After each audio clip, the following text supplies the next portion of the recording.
Well, this nation is still recovering from that stunning innings from Babar Azam, 100 after 2023 versus Nepal it was. And what a moment, what a time to get it as well. I'm sure everyone is super happy and relieved to see him score some runs. The crowd absolutely loved it, and we're here for the final and third one-day international. It's Pakistan taking on Sri Lanka. KFC presents the Bank Al-Falah ODI series. Well, this is how things went in that second one-day international. Pakistan has now won the series 2-0. It was all Babar Azam for Pakistan. He scored 100 in 119 balls, 102 not out. From a Sri Lanka perspective, Lianage was the top scorer, scoring 54. Kamindu also chipping in with some runs. But overall, perhaps Sri Lanka were short on runs. That's what the discussion was. That's what the conclusion was. And Pakistan won it comfortably by 8 wickets. Well, we are back on pitch side for the third and the final one-day international between Pakistan and Sri Lanka. Pakistan has won the series 2-0. That last one-day international certainly belonged to Babar Azam because everybody was, sort of expecting him to come good and come big as well in terms of those runs. We've seen him score those 30s, 40s, but it was just good to see him convert it into a big one. Now, looking ahead to this one, I've got with me Arslan Ash and Amir Sohail to talk about this game. Russ, lots of lessons for Sri Lanka just in terms of how things have played out in the last two one-day internationals. They can try different combinations. What are we looking at from this game from them? Well, lessons learned. For me, it goes back even further. They haven't really been that well-oiled unit that rolls forward. But they need to get these things right. Individual players need to get things right so that the team gets the results. Today, I just feel they're pushed into a corner. It's more about trying to get who's fit out there on the park. There's a couple of issues, indisposed players. But all in all, it's opportunity. It's opportunity for those players stepping in. It's opportunity for everyone to put their hands up and actually win a game. You can perform, but it's got to be impact performances, and that's what I'd like to see come from these players. Babar Azam then, he's definitely the hero of the nation, Amir. We know that everybody loves watching him bat, just the way he bats as well. How important was this for him personally? I mean, we talk about how important it is for him to score runs for Pakistan, but just for his confidence. Look, when a player hasn't been able to score a big 100 for a year and a half, your ego is dented and it's hurt. And, and then you really have to work hard for your runs, and you really work hard to survive in ODI format for the Pakistani team. And then it comes, it feels very sweet. And I think the crowd has been turning to the stadiums in number, in anticipation that Babar Azam is going to get a big one. And finally, what they wanted, they had it. It's been a while coming because when you watch him bat in previous games, there's been a bit of fluency about him. It was just about getting that monkey off the back, and that monkey, you can say, was just pressure of expectations. Why I say the fluency is you look at Fakhar Zaman batting, it's scratchy. You just don't feel it's there. But Babar, well, he got that opportunity, and now I think you'll see him bat freely. All right, then you heard it from the experts that, the fluency is something which was perhaps missing, and it will now be seen once again. When you get that kind of confidence as a player, when you are struggling for runs and you get back into form and you're able to score a big 100, then it definitely augurs well for you and for the team as well. Now, we're only moments away from the toss, the all-important toss here in Pindi. This is the third one-day international between Pakistan and Sri Lanka, and the two captains are now ready. They're out there with Roshan Abhisingh. It is the third and final ODI between Sri Lanka and Pakistan. Let me start off by congratulating Pakistan for winning yet another series. This is their back-to-back wins. Of course, Sri Lanka still have a lot to play for. As we welcome you to the toss, I got Shaheen Shah, who's back after rest in that second game as captain of Pakistan. Kusal Mendis standing in for Charita Solanka, and of course our match referee, Mr. Ali Naqvi. So, Shaheen, you're going to spin the coin? Head. Heads is the call. Heads is the call. It's a tail. So, Pakistan have won the toss. So, Shaheen, what are you going to do? We go for ball first. Now, that's the question I want to ask you. So, what is your decision based on surface or conditions? I think also surface and condition as well, the both.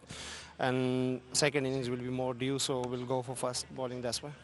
Just tell us about what kind of score is the right score here, because we've seen both sides of the coin. You guys have batted first and defended. You also chased and defended. I think normally Pindi wickets was more for runs, and in one day cricket, yeah, that 300 and 290 was a good total. So we'll try to stick them early as we can. I know you got quite a few changes. Four changes. I'm not going to ask you the names, but just tell us how satisfying is this series win? Yeah, I'm really satisfied the way the boys playing cricket for last 2 series, and they chip in everyone. And the good thing is that the few players in a good form, so it's good for the team. All right, all the best. Thank you. Right, we got Kusal Mendis standing in for Charita Sri Lanka. How's Charit? He's feeling not well. I think a little bit sick. That's why he's not playing. Let's just tell us about Kusal. What kind of score is a good score batting first year? I think a little bit hard to bat first in the first innings. I hope 300 to 90 plus. I think very good score in this pitch. Yeah, and you guys also have quite a few changes, isn't it? I think 4 changes we played today. I'm not going to ask you the names. I know it's difficult, but what kind of score do you think you're looking at here? I know you said 290, yeah. But are you looking at that or more than that? I think more than 290. I think 320 maybe. I think a very good score in this pitch in earlier batting. I think we have a very good team in newcomers. We coming four bowlers. I think everyone done really well in the last couple of tours. I hope we can do in a game. All right, all the best. Thank you. Right, the news from the centre is that Pakistan, they won the toss and they're bowling. Okay, so the toss is done and dusted. We're going to talk about the pitch, and look who's here.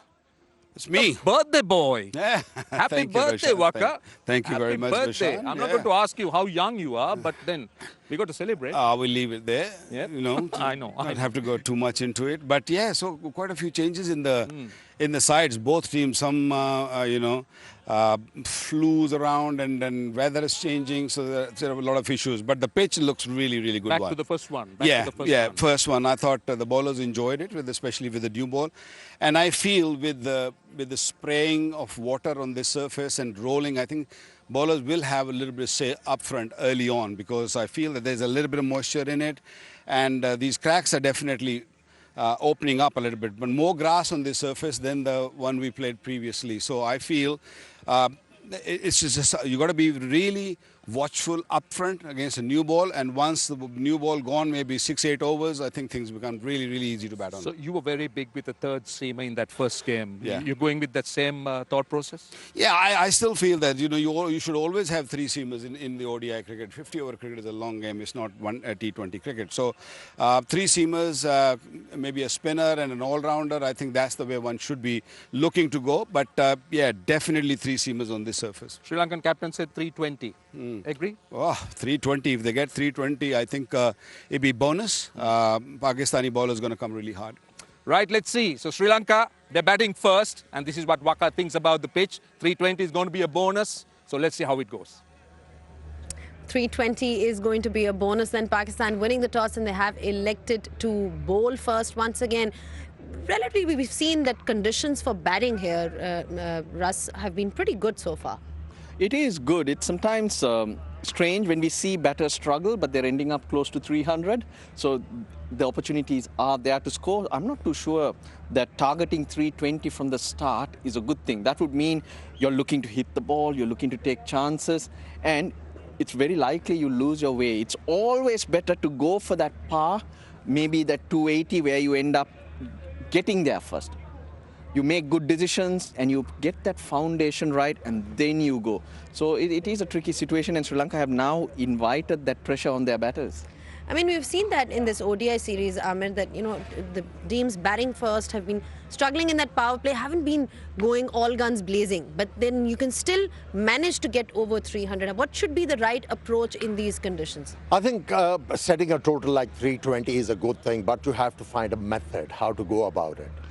In the first ODI, when we saw openers from Sri Lanka batting, they were flowing. They batted quite well. Yeah, there is a problem with number 3, number 4 batsmen.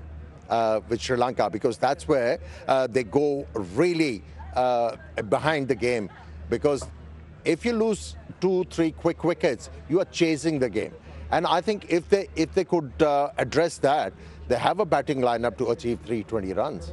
All right, then they definitely do. They need to convert those starts that they've got, Sri Lanka, when you talk about their batting in this one-day international series. We'll take a short break, and when we do come back, we'll be having a look at the teams, because there's been a couple of changes as well. We'll talk that through, all of that, on the other side.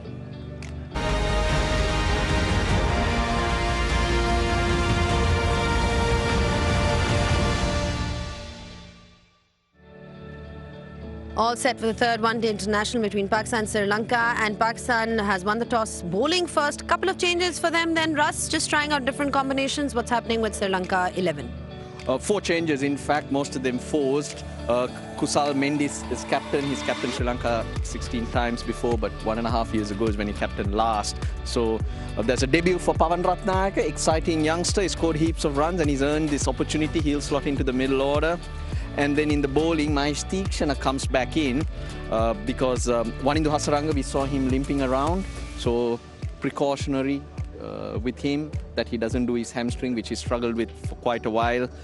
Jeffrey van der Sey gets an opportunity. He always has been good for Sri Lanka whenever he's played, but warms the bench because Hasaranga is in the team. Dushmantha Chamira, he gets a break. He's been running in hard and you need to look after him with a lot of cricket coming forward. So Ishan Malinga, he's an exciting young prospect. He's a bit of a slinger.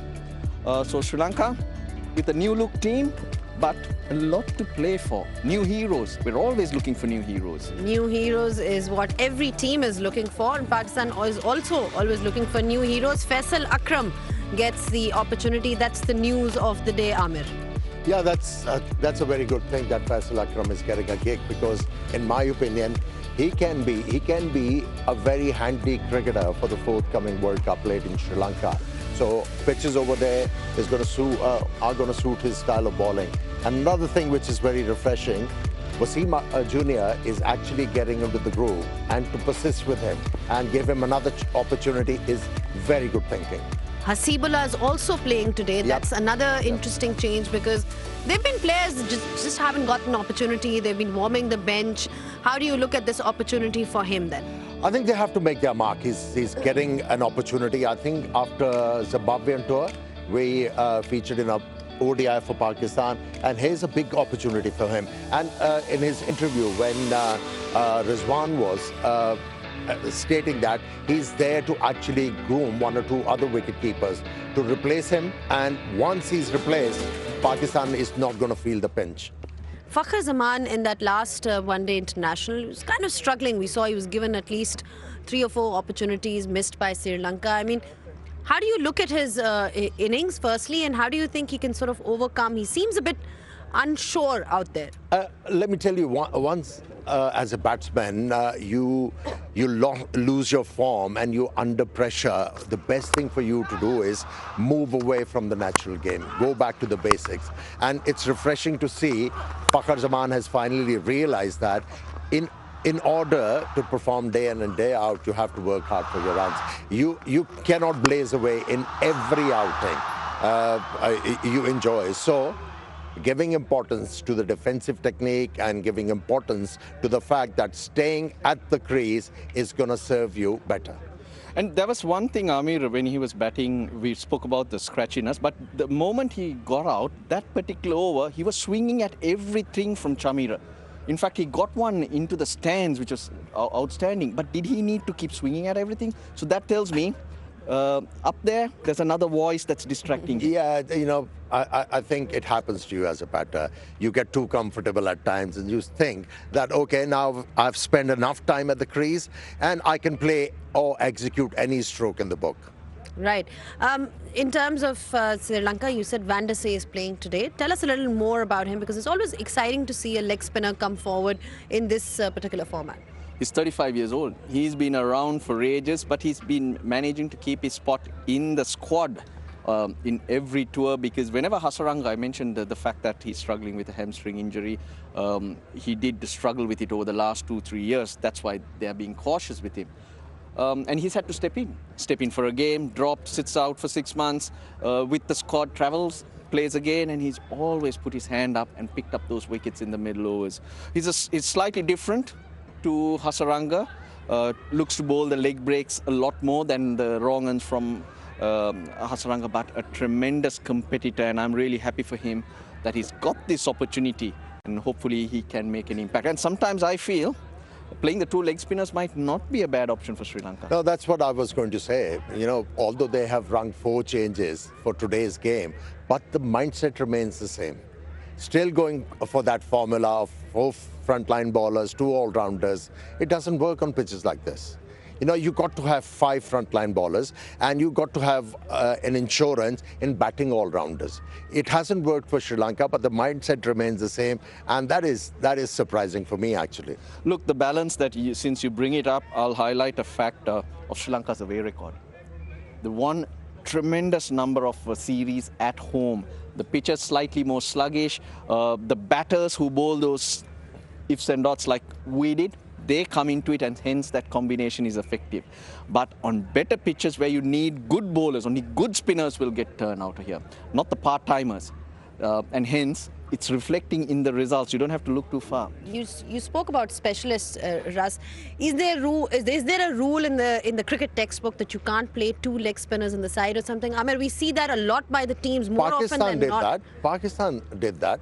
And Pakistan started to do it in 1980s. I mean, there is no harm in it. As a captain, you know, you got to be versatile, and you as a captain, you have to be attacking. Leg spinners will pick you wickets, regardless of runs leaking and all that. That is the question you have. Because we see that more often than not, Russ, that, you know, if you have 2 left-arm spinners or if you have 2 off-spinners, there is a reluctance. We're talking about adding balance to a squad. But like Amir said, I mean, which side of the fence are you on with this debate? Go with the best you have. Go with what you feel will work most for you. There are no rules. Because he stayed on the fence. He stayed on the fence. He did. Say, there is no harm in playing 2 leg spinners. No, I'm trying to get there. Okay. He's getting there. He's getting there. Yeah. So what's required? Now, you look at Sri Lanka's bowling lineup, there aren't many wicket-taking options. And hence, the 2 leg spinners trying to pick up those wickets in the middle overs is quite handy. All right, predictions quickly then. Sri Lanka going to win this. They're very good at in dead rubbers, I'm for sure. That's for sure. All right then. Amir, your thoughts quickly before we head off to a break. You know, for Sri Lanka to win this game, they really have to play out of the skins. All right then. There you heard it. You heard the answers from them. But Pakistan has won the toss and they have decided to bowl first. We'll be taking a short break, and when we do come back, we'll be here for all the live action. Pindi has been absolutely magnificent. We love the crowd in Pindi. Little on the chilly side, but you've got all the action happening in the cricket. See you guys on the other side.